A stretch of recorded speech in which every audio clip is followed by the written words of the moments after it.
Welcome to the Martin Bailey Photography Podcast. It's November 10, 2014, and this is episode 447.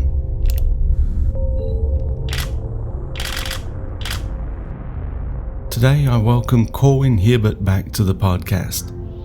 You may know Corwin as the manager to David Duchemin, but he's a man of many hats, one of which he wears as the co-owner of Tandem, a boutique company that offers business management services for creatives. And he's here today to talk about an incredible new product that Tandem has just released, the Business Action Planner. Because this is a recorded interview, there isn't the usual manuscript to go along with this on the blog, but there are links, etc. So if you want to go over to mbp.ac/447, you can get to those links, and you can also jump straight over to the Business Action Planner webpage with the link mbp.ac/BAP for Business Action Planner. Let's jump in now and have a great conversation with Corwin. So welcome back, Corwin. It's been a while since we've spoken, but it's great to have you back on the podcast. Wonderful. Thank you, Martin. So Corwin is here today to talk about a new product that he's just released, and I'm very excited about this. It's the Business Action Planner, and this is something that anyone and everyone that is thinking of or already starting a business should be looking into. So I'm really excited to share this with the listeners today. Very cool. I'm really excited to talk about it. It's one of those things where it's been a labor of love. So the fact that I actually get to talk about it instead of working on it is a real treat. It must have taken you a long, I'm not going to ask exactly how much work, but it must have, I can imagine looking at it, that there was a ton of work behind this. It was, and it's had quite the journey. The business action planning offering used to be a service. Just a few years ago, my wife Eileen and I, we co-own Tandem together. We put this together as a service package, as a consulting offering that we would walk creative freelancers through the business planning process. And in that effort, we realized that we're creating a real monster here, and we thought that this actually could work really good if we make people do it themselves. It'd be a lot cheaper for them, that's for sure. And we realized that people want to work on their business at their own pace, and they want to develop their business ideas, and they want to wrestle with the things they want to wrestle with over a course of time, and that everyone's needs are a little different. So we kind of took basically years of experience in consulting and managing creative freelancers and poured it into the Business Action Planner toolkit and just said, here's everything we could possibly think of when it comes to giving you ideas or helping you make decisions or pointing you in the right direction so that you can actually build a business model that works for you. So yes, it's taken a long time. It's taken years really to build it. But it's been over this last year that we've really put the effort into building the ebook, to building the planning tool, and deciding what worksheets to include out of the gate. And it's been a really great process.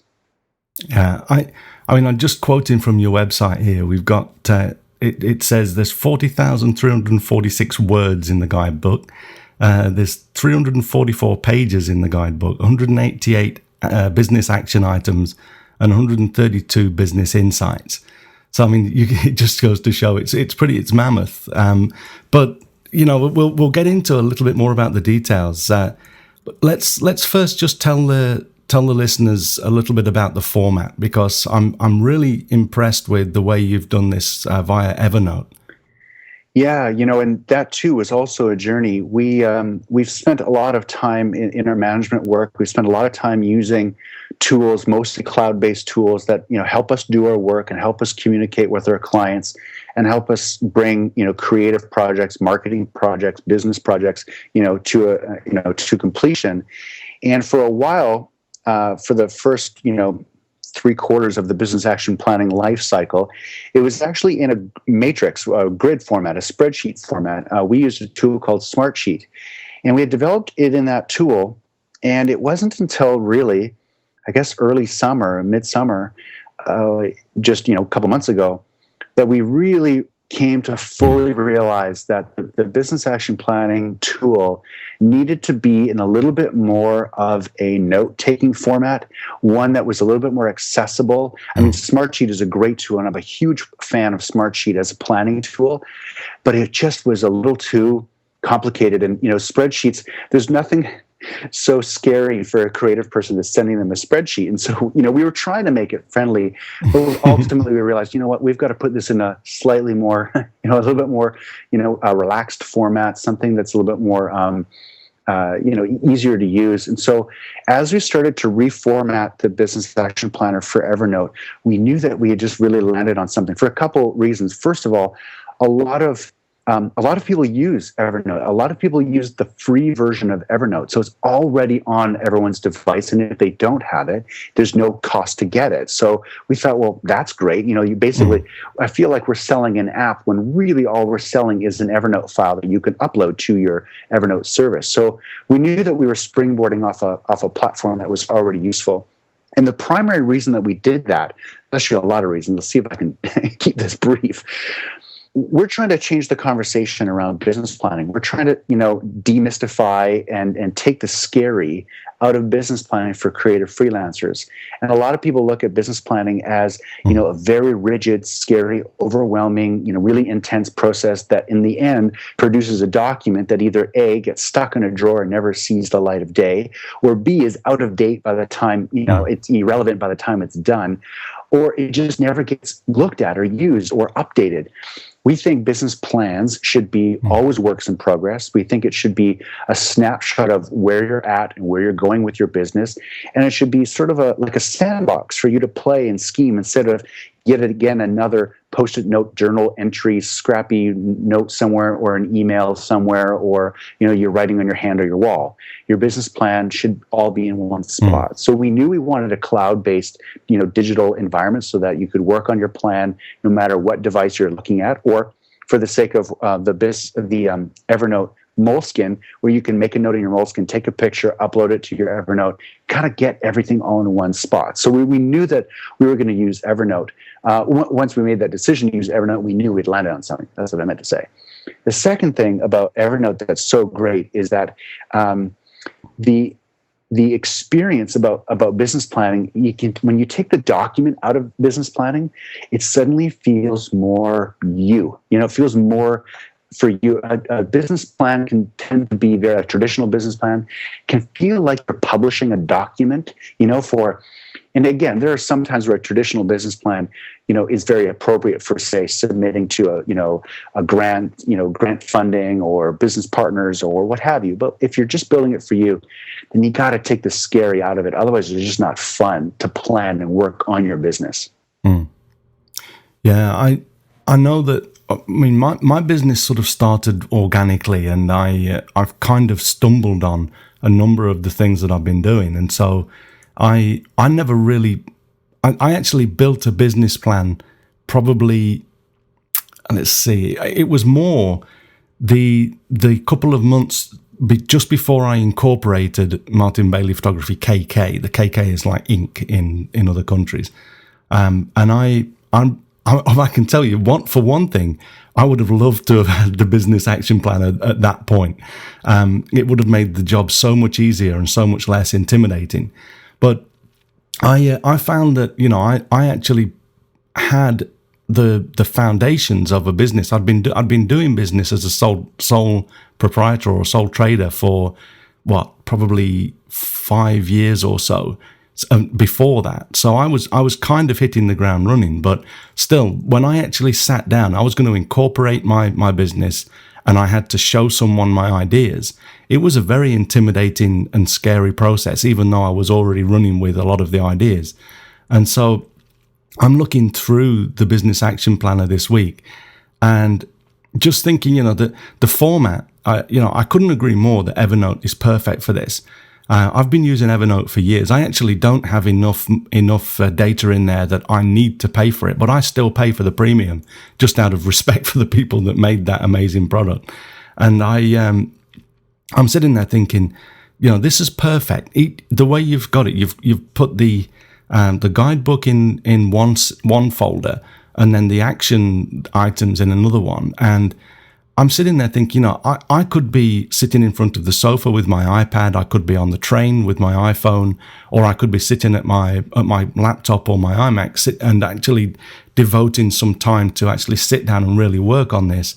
And the format allows me to do all of that. And of course, because it's cloud-based, it syncs between them all. So you get 5 minutes on the train, you can probably sit there and start to work on one action, and then you get home, it's already there, and you can then spend another few hours or a day or so that you put aside to work on more detailed parts. And the system just supports that totally and seamlessly. So I'm really, really impressed with the way you've built this. Yeah, thank you. And one of the things that we thought was really fun when we really dove into what we were going to do with Evernote is we decided to take the guidebook and also replicate it in Evernote, which so basically we have an Evernote ebook, like it's the ebook formatted for Evernote.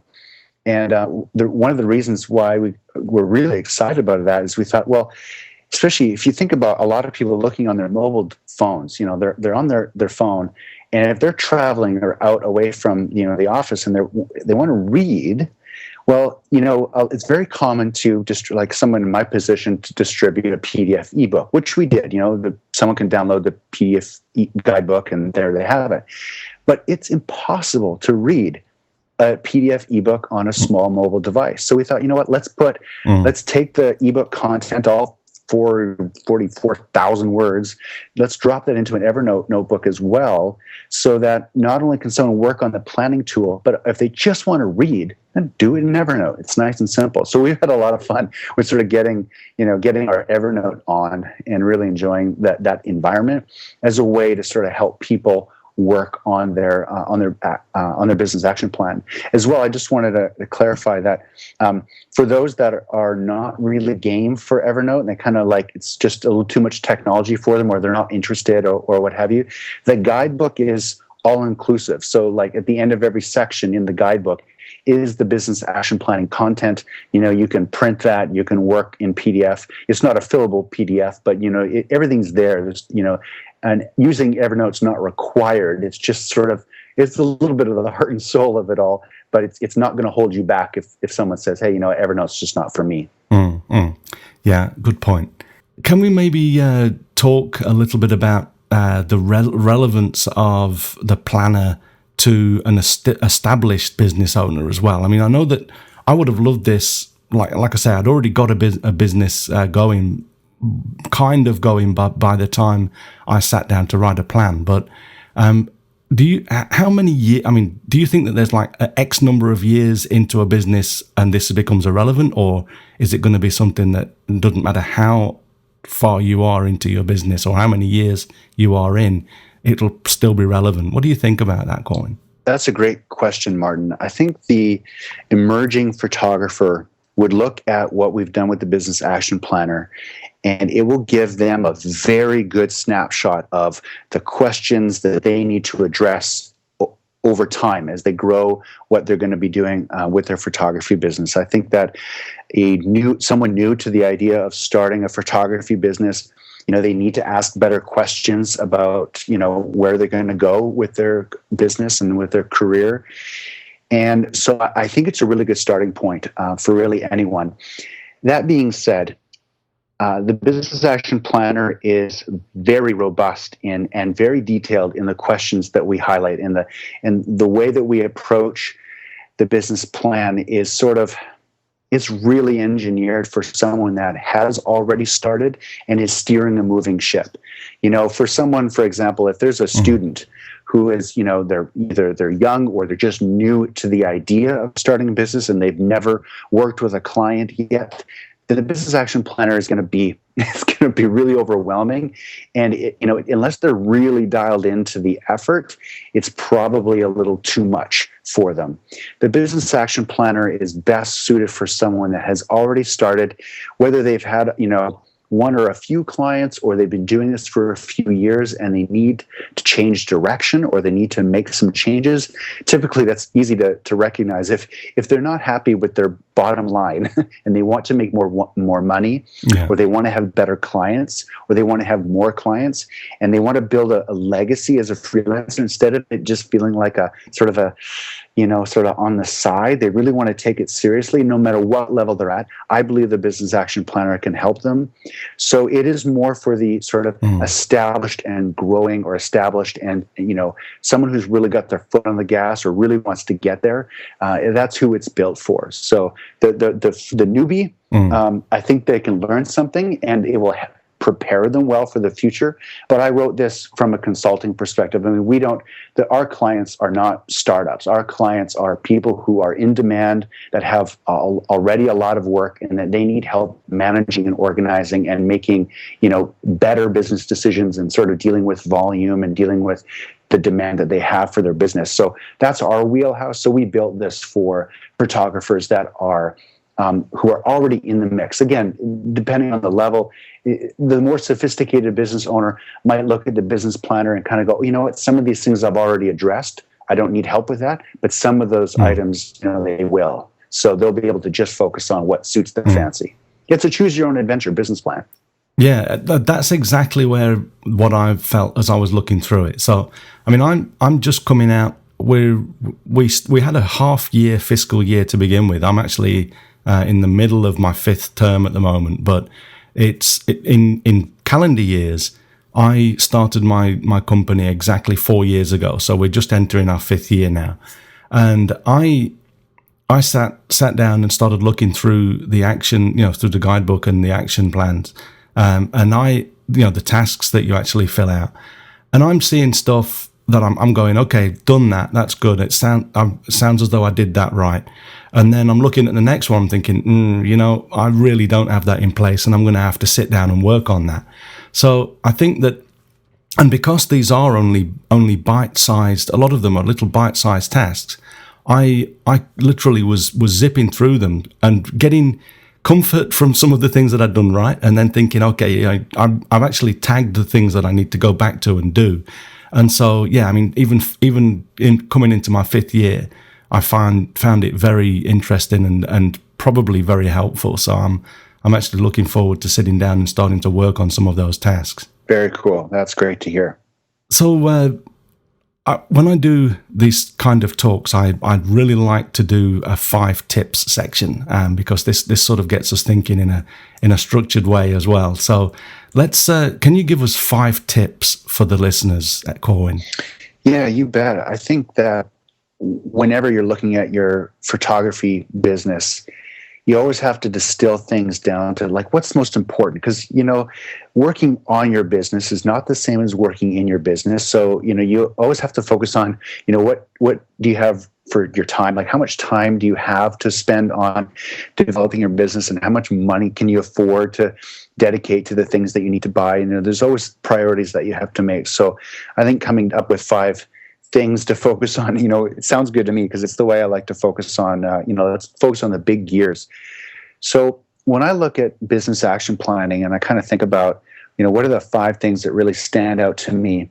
The first thing, and, no matter what conversation around business planning I have, I always start with this. So it's a little bit, it's sort of my rant, if you don't mind. That's all. I believe that once your creative niche is solidified, like once your aesthetic and your approach and your style, and you kind of feel like your portfolio is starting to really develop, it's at that point that I think that's when your business model should really be shaped. A lot of people like to look to develop their business model, early on in the process. And I think that's one of the great things about a freelance career that sort of develops over time. Kind of it spills out of a hobby, and it spills out of a passion. I think once your business model can jump out of the niche that you've established, that's when you can start to say, okay, here's what I do. Here's my work. Well, who can I serve through this work and the way I work? The needs of others have to be at the forefront of any successful business model. So whether you're a service provider or you're in fine art, your photographic work must meet the needs and wants of buyers. And a lot of creative people get started in their work, in their sort of emerging business as, well, I just want to do this more. I hope someone will pay me so I can do more of this. But that's not a business model. That's just, give me money for something that I love. Well, that's cool, but that doesn't meet a marketplace need, right? So with your creative niche and your creative work established, starting to look at shaping your business around the needs of others. So that comes down to, what kind of target audience can I establish? That who do I want to make happy? Who do I want to make their life better? Which companies and which organizations that if I were to give them my photographic work or services, that they're going to feel that there's an exchange in value. Without identifying those people and the needs and wants that they have, you're kind of just, have camera, will shoot. And the world does not need more of those. So I think that the first thing I want, I guess this is number one. Number one is to make sure you know the needs of those that you want to serve. And your business has to be service-based. Even if it's art, you're still meeting the needs of other people. Yeah. As I was listening to you there, I started to recall a conversation that I had with, I don't have permission to quote them, so I'm not going to mention the name, but I was talking with someone a few months ago who's in a position to know a lot about fine art printing and from the manufacturer's side. So I was talking to this guy, and we got on to the topic of selling fine art prints, and he said that a lot of people, what they do, and this is basically what I do as well. We create art for ourselves and then put it out there. And he said that it's really hard to just sell a print that way because people don't have a reference. A beautiful photograph is not necessarily going to sell just because it's beautiful. And he gave me a story about one guy that he knew that was traveling around the US, going to art fairs and even like craft shows and things in local shopping malls and stuff. And he said that he was happy, but not totally happy with his sales. And then what he did was, instead of turning up the day before the event and setting up and then just hoping things would sell, he would actually arrive there a week before, and then he'd spend the 5 days before the weekend or before the show actually shooting in the area. And he set himself up with the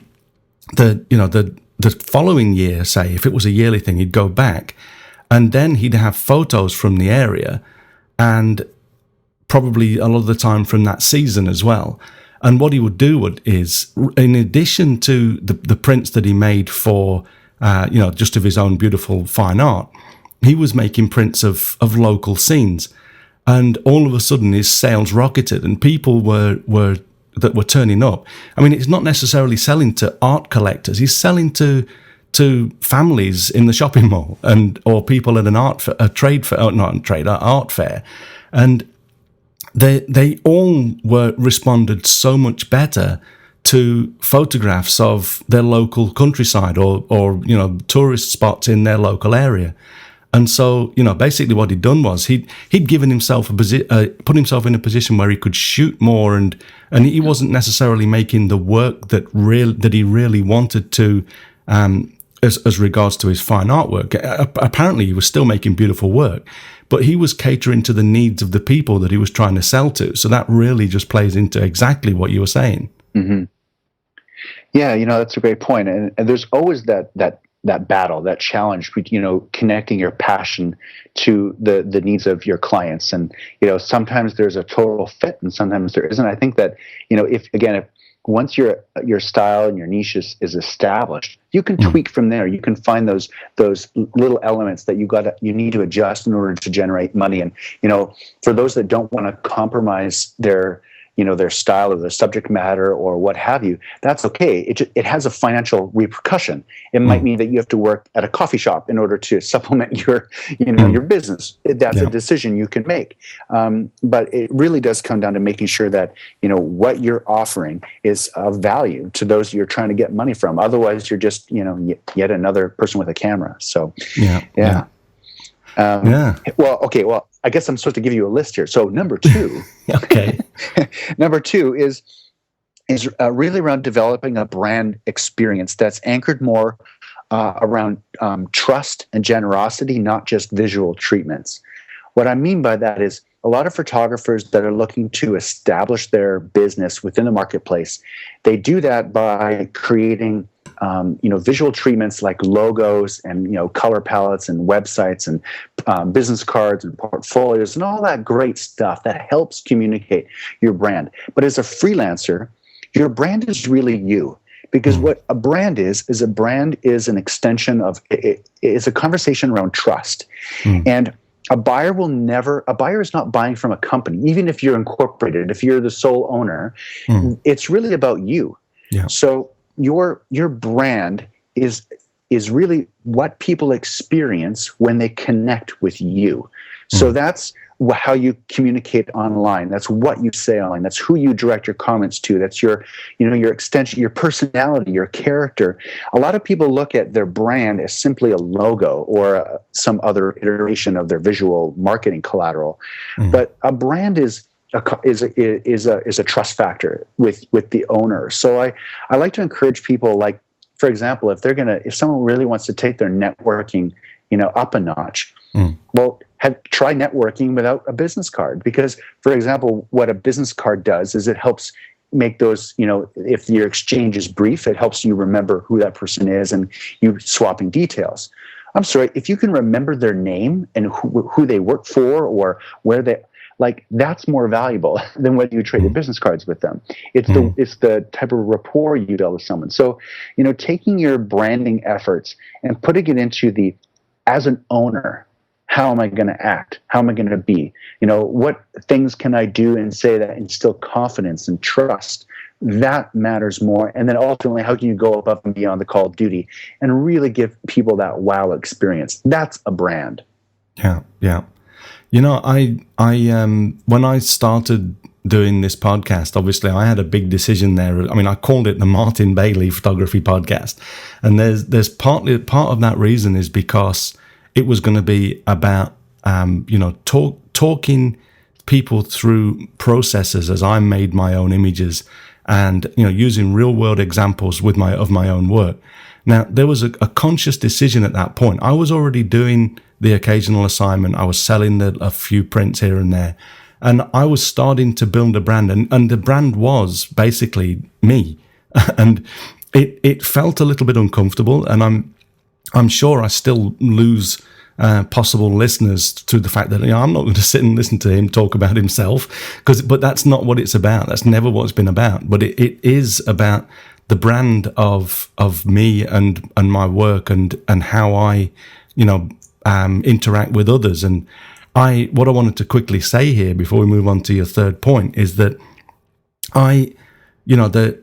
this to me again, I looked at the planner, and you've got a section there about using a business name or your name as the business.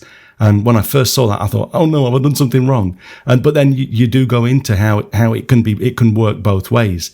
And I totally agree that, if you're working even though I've incorporated it, I've got a KK on the end now, it's still about, the brand is still me. And that can be a little bit uncomfortable, but I think a lot of photographers do that because it's, you are the brand. So it's great to actually hear that that's kind of okay. Oh, it definitely is, for sure. And I think that, when it comes to dispensing consulting advice without any context, I encourage photographers to err on the side of naming their business after themselves, because I think that's more genuine, and that ultimately, unless your target audience would benefit from some sort of business name that is a little different, or it helps sort of communicate your style and aesthetic, then go with your personal name, because that would be a better fit. I think that a photographer needs to have a very good reason to establish a business name other than their own, in order to connect with their audience. Otherwise, I think they're just creating a little extra barrier to building trust. Yeah, that's good to know. So give us number 3 there, Corwin. All right. So number 3, this is it's a bit of a bias on my end, but I see a lot of freelancers create for themselves a lot of mess, a lot of chaos around not only the business and what they do, but also around the creative end. So I think removing chaos from the creative administrative workflow, even if your freelance business is, small and on the side, you can still be a professional. And, a lot of people like to have, going pro or turning pro conversations. And I hate those conversations. I hate them so much because professionalism does not require a full-time gig. Yeah. You can be a professional. You can act in a professional way. You can conduct your business professionally, even if you have one client. It's really about, take the mess out, get rid of the piles, get rid of the scary inboxes, get rid of the scary, folders, and don't have a messy Lightroom, and don't have invoices with the wrong invoice numbers, and just take time to do a little bit of administration once in a while so that you can be less stressed. I mean, ultimately, if you remove chaos and mystery from your creative workflow and from your administration, you will have more mental energy to be creative. You will have more mental energy to be a better listener when hearing the needs of your potential buyers. I mean, there's so many benefits to removing the stress from doing the work that you love. And there's a bit of creative people get pigeonholed around them being sort of, they're always late, or they're messy, or they're disorganized. If you want to, if you really want to make a mark in your niche and in your target market, my goodness, be organized and be on time, and just put a little extra effort into that, because the freedom that you will experience will really benefit. Your life will become richer as you remove some of that chaos and mystery. So I think that's one of the things that's a big gear that a lot of creative people kind of go, oh, well, I'll get organized on the weekend or later, or not now. It's more important than I think a lot of people realize, in that it affects their creative spirit. It affects their legacy. I mean, a lot of creative people, when they look back on years of creative work, they wish that they were more organized and less stressed about at every point of each project or each effort. So that's something I'd like to encourage people to do. You touched on a number of things there that I've just got to jump in on again. So about the pro thing, when I first incorporated my company, I made the mistake of saying that I've gone pro, but that really led to the first comment I got back from a great friend, Landon Michelson, and he said, "No, Martin, you've always been pro. It's just now you do it for a living," and I, meaning you've always done professional work. And I felt that was such a beautiful comment to receive, but it really put things into perspective. I pride myself on doing a quality job, and I've done that for, as many years as I can remember. And it was really just about actually making it all I do. So a lot of the time now, rather than calling myself a professional photographer, I call myself a full-time photographer, because that's what I do now. But the other thing that I was thinking about there was you also talked about the administrative workflow, and I mean, that's huge. I spend a lot of time on various things, because I'm basically a one-man band. My wife works for the company as well, but because she doesn't really use computers, she's a lot of the stuff that she does. She's a great photography assistant. She's great with my studio lighting and stuff like that, and she also helps with a lot of the analog back office stuff, like sorting out receipts and things. But apart from that, it's basically a one-man band at the moment. So what I did was I spent a couple of months last year building I basically redid my website and put WooCommerce on the background, and that allows me to basically automatically digitize a lot of the orders that we get. And now, even if for example, for tours, when I start to take payments for tours, even if someone's going to send me a bank transfer to pay for the tour rather than paying by credit card, it still goes through the website, and then they get an email that gives them all of the bank details.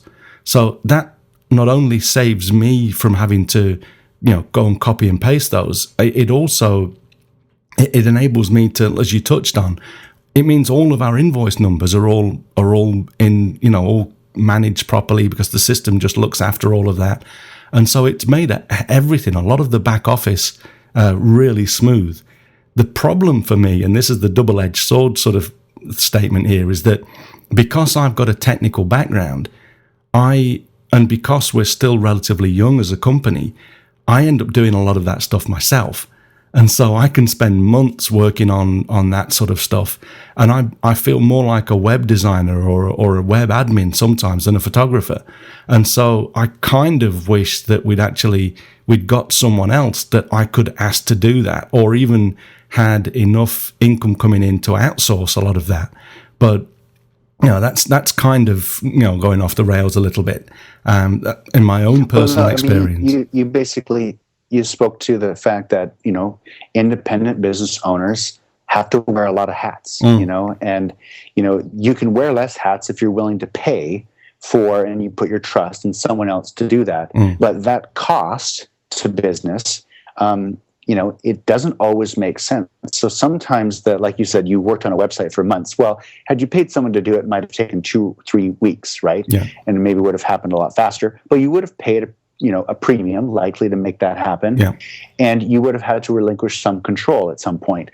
So, just the realities of independent business ownership are you figure it out, you take the time, and though it's an investment, it's one that you can afford. And it's a very common environment. Now down the road, I mean, your website, I don't know how many iterations your website's gone through in 5 years, but my guess is it's been through a few. And it will change in the future, but maybe next time you're now going to be a more educated buyer of website services, right? Because you've kind of been there, done that.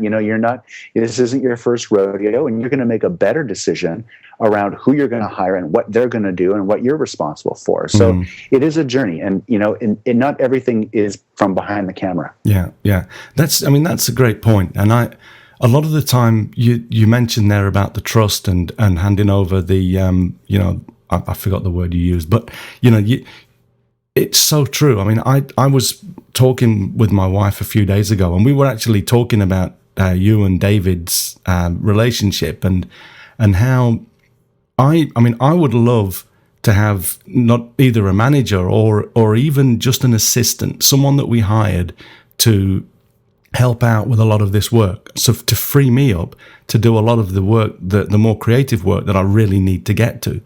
And my problem at the moment is that to a degree, I'm kind of in a vacuum because we work in Tokyo. There's people all around us. It's one of the biggest cities in the world. And yet I don't really, at the moment, with the way things are set up, I don't really have the time to even get out and network. And so all of the people that I come into contact with are remote. And that may well be a perfect way to do this. But I also need to build trust with someone.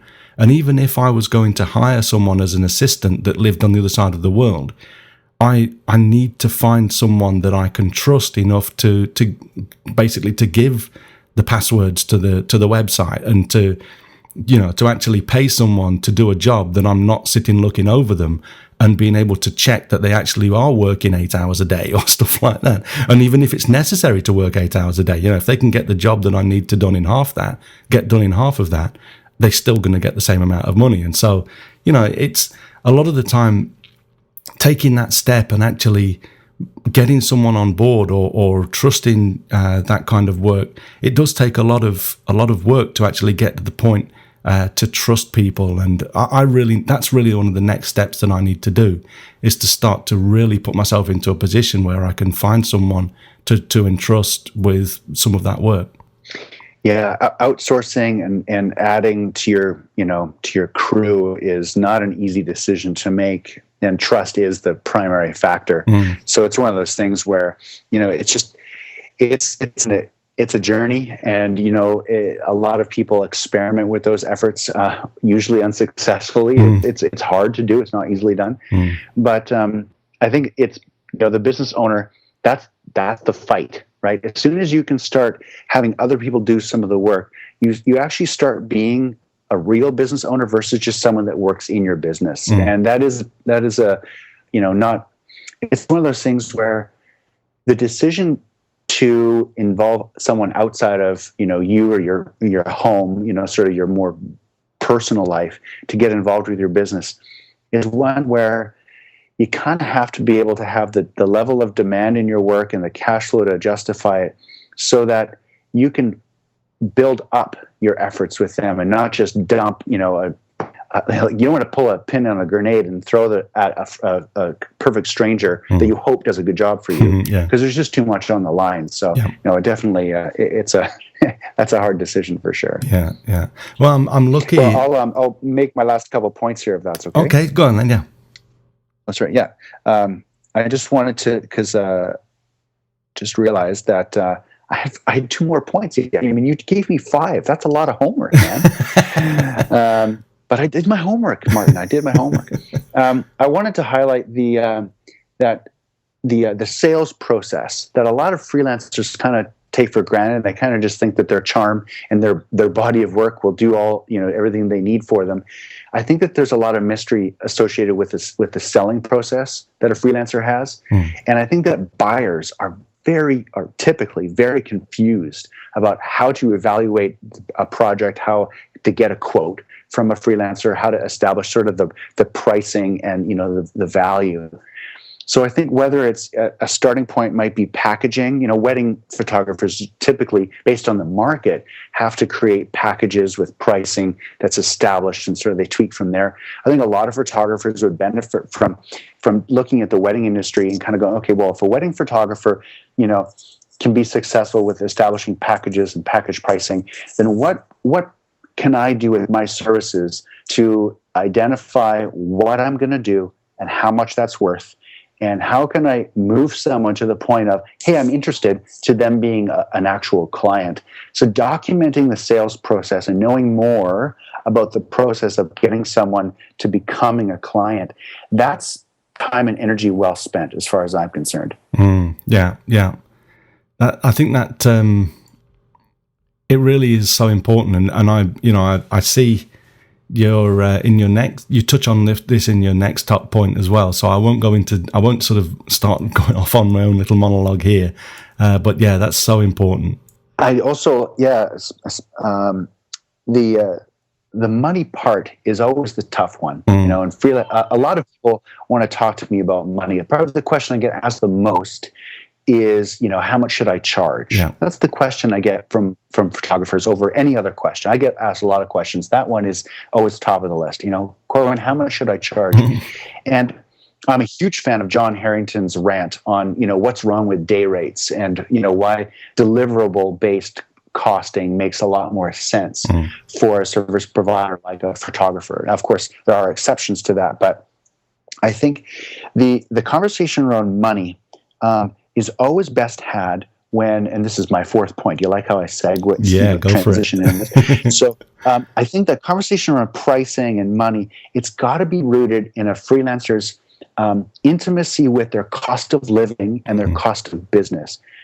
A business owner, like an incorporated business owner with brick and mortar and shareholders or stakeholders and blah blah blah, all the big business stuff, they don't have this problem. But a freelancer has rent, has hydro, has utilities, has medical expenses and groceries and car payments. Oh, and there's some photography expenses and income as a part of that. No matter the legal separation, if you spend all the money you make, then your cost of living and your cost of business really should be merged. So from a budgeting standpoint, one of the reasons why in the Business Action Planner Toolkit, we put in some budgeting worksheets. We did that because we wanted a freelancer to say, okay, here's my life, here's my income, here's my lifestyle, here's my domestic household, picture. And when I add business expenses and business revenue into that scene, here's what it looks like on a monthly basis. You have to have that set. You cannot be worried if your credit card or debit card is going to, get declined at a coffee meeting with a potential client. You can't be worried about your next bill. I mean, you might be worried about them, but you had better know what's coming, what's coming in, what's coming out, when those things happen, and have some forethought about what's happening next month, the next quarter. That's what good business owners do. So I think a freelancer that can establish those those things can make better decisions about their money now and better decisions about their pricing and sort of the revenue stuff later on, or at least with that information in. Yeah. I always get a kick out of people that want to create pricing based on what they need financially. The reason why I'm concerned about that is that, for example, one process of establishing a price is, well, I want to make $80,000 a year, and if I work 3 jobs a month, divide this, and okay, I need to charge $3,000 per shoot. All right, that is one way you can come up with it. But what happens by month 2? You haven't had any work or not enough work to meet that paradigm. Are you going to then increase your pricing for all future gigs to accommodate? Of course not. Ultimately, the marketplace has some limits, some range that they can comprehend. And the most important factor about setting a price, see, I'm going on a rant now. Go for it. One of the important things about setting a price is that a freelancer has to be able to say the number, the amount that they're going to charge, and they have to say it with confidence. Absolutely, yeah. If a freelancer says, "Oh, I'm $1,000 a month," and instead of shutting up at that point, they kind of try to justify it or even negotiate themselves down, which I hear all the time, it just means it's a fake number. It's not a real number. So I think being able to set a price that like a baseline, they can kind of go, you know what, this is my price, take it or leave it. That's the best position a freelancer can be in. So whether it's budgeting or cash flow or setting prices, removing the mystery around money is really important. That's why I really love David Duchemin's book, How to Feed a Starving Artist, because it just breaks down some of the barriers that creative people have around talking about money. And it's important to be able to get more comfortable with the conversation around money so you can focus on being creative. Money is a part of business. Money is the language of business. Right. Maybe legalese is too, but money is important. So absolutely, I just wanted to highlight that. No, and that's why I wanted to move on to this tip before I said what I was going to say. But I find that, I get asked a lot. I mean, I do consulting as well as the business, the photography side. And I mean, it's all part of the same business. And one of the things that I get asked a lot is about how to price. And you touched on everything there that I normally say. And the problem that I hear a lot is people start out and they say, well, I'm going to do a few gigs for free to get started. And that's fine if you are, if you never actually want to get paid. But I always say to people, if you're going to be using these, you're already obviously at a point where you're confident enough to take jobs. And if you're confident enough to take jobs, you need to be confident enough to talk about how much it's going to cost to do that job. And so many people put that off because they're scared of the conversation. And you've really got to be able to sit down and say, okay, yeah, sure, I'll do this for you, and these are my costs. And you need to have the prices and the costs ready. You can't have that start to try and throw these numbers around in your head as you sit down for that conversation. I many years ago I sat down. I forget the book I read that helped me with this, but I bought a book about it, and it basically led me through the whole process. And I just sat down and listed everything that I need to pay each year, and then I worked down to where I got a day rate. And it turned out that day rate is a very reasonable, not too expensive, not too cheap sort of day rate in the business. And I've been paid that day rate many times. But what you also touched on there as well is I turn down more jobs than I take. And I have basically two day rates that I use. One is for assignment work, and that's where I go onto a location and do photography for someone for a day, and then I obviously need to come back and then charge them for the post-processing, which is something that people don't do a lot. And I've got another day rate that's basically for private tours. And sometimes people email me and say, Martin, we'd love to do a private tour. For example, they want to go to the Snow Monkeys for a few days. And I know exactly how much that's going to cost, so I can just email them straight back, or if we've Skyped, I can tell them straight away that it's going to cost them X amount per day. Now, I say that with confidence because I know that's how much I charge. I know that's how much I'm able to charge. And then some people will say, well, that's a little bit on the high side. And I'll say, okay, well then please go and find someone else that can do the job. And they either walk away or they come to terms with the fact that that's how much it's going to cost. And then they're very happy with the end product because I actually deliver on what they expected to get for that money. But for assignment work, for tours and things like that, I would much rather let people walk away than start to feel uncomfortable with the amount of money that it's going to charge them. I don't want to work for people that don't understand my value.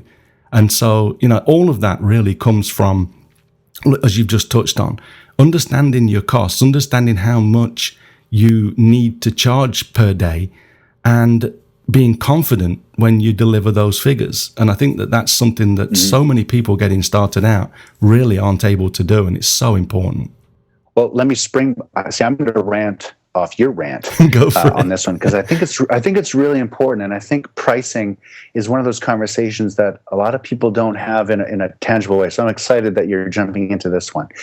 So the first thing is you talked about free and working for free, and I spend a lot of time teaching business and marketing to student photographers.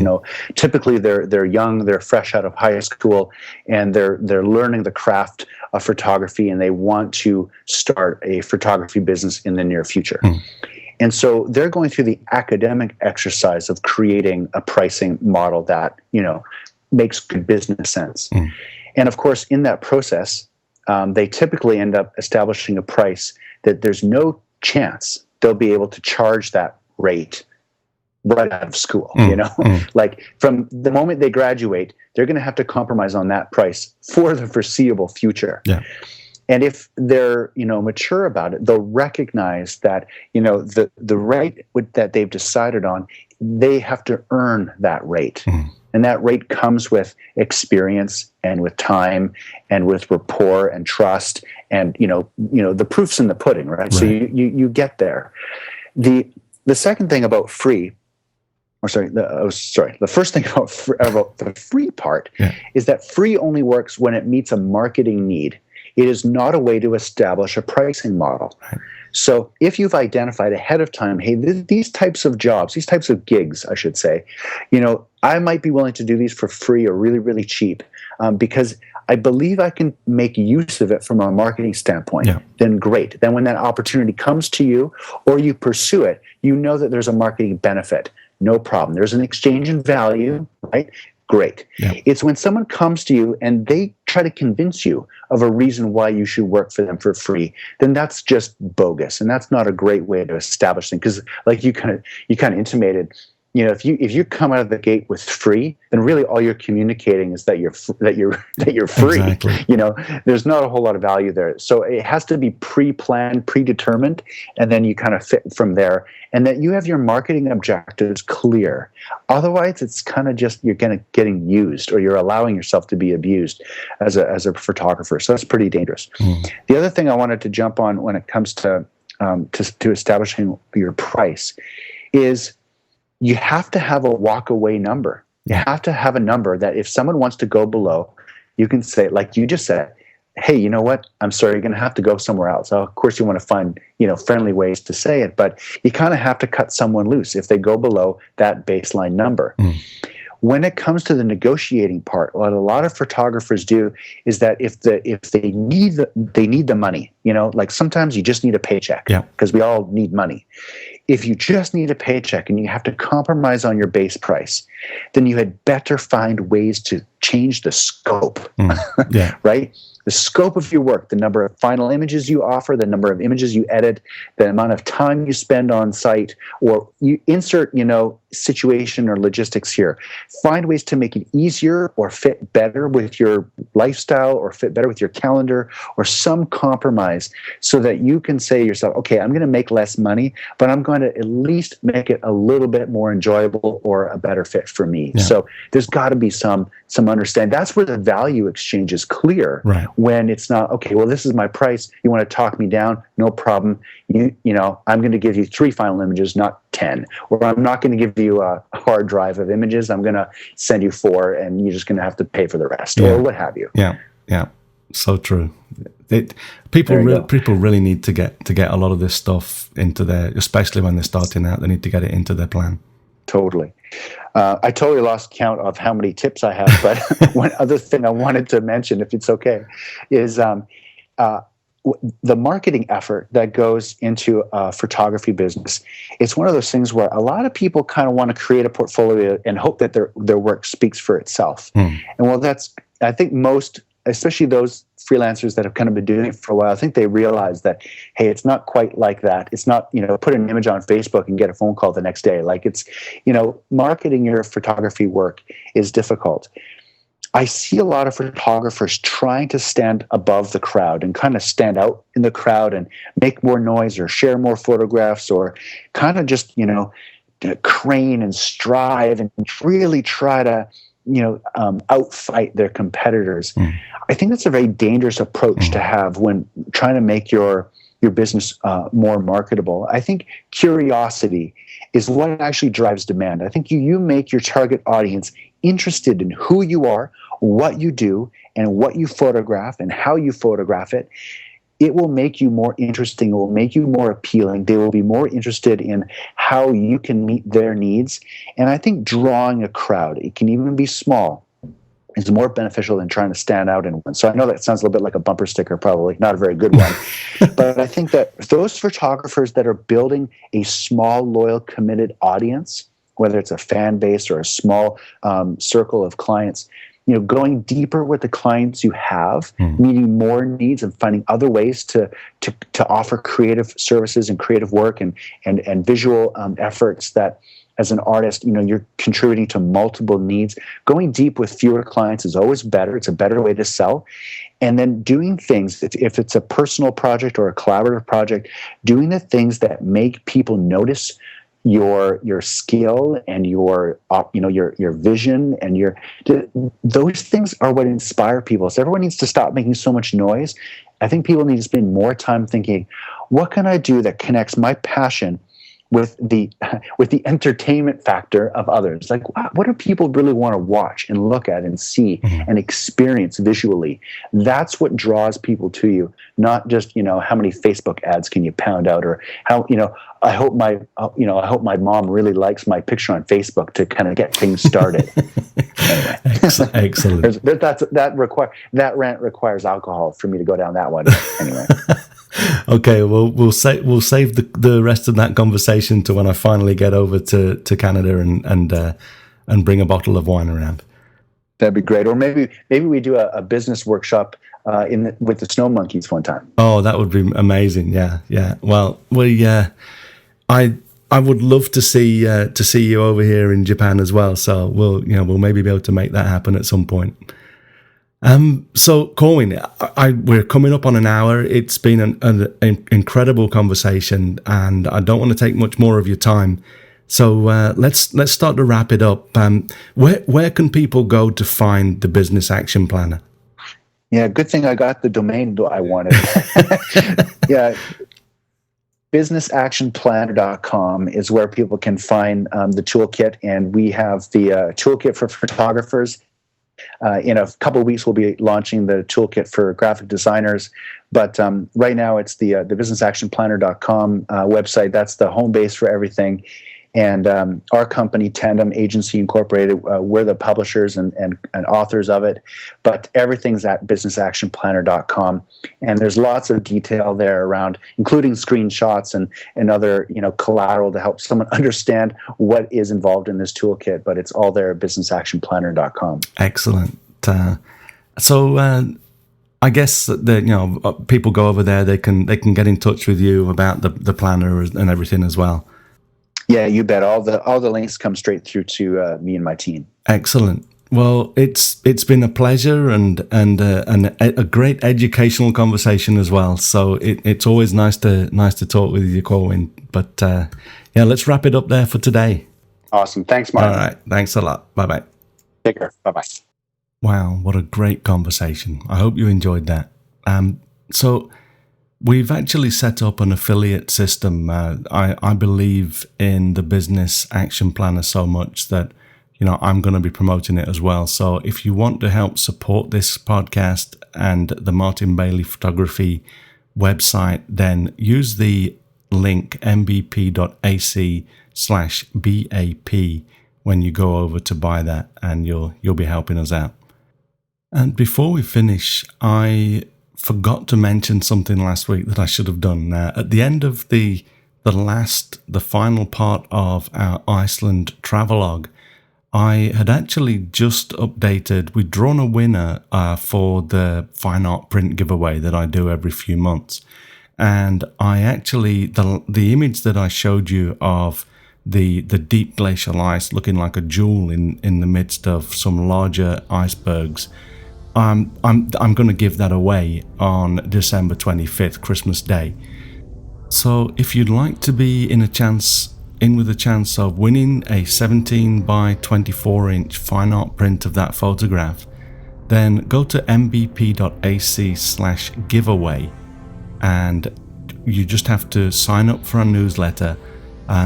Once we've drawn the winner, I will alert the whole group via that newsletter, and then your name will be added into our general newsletter.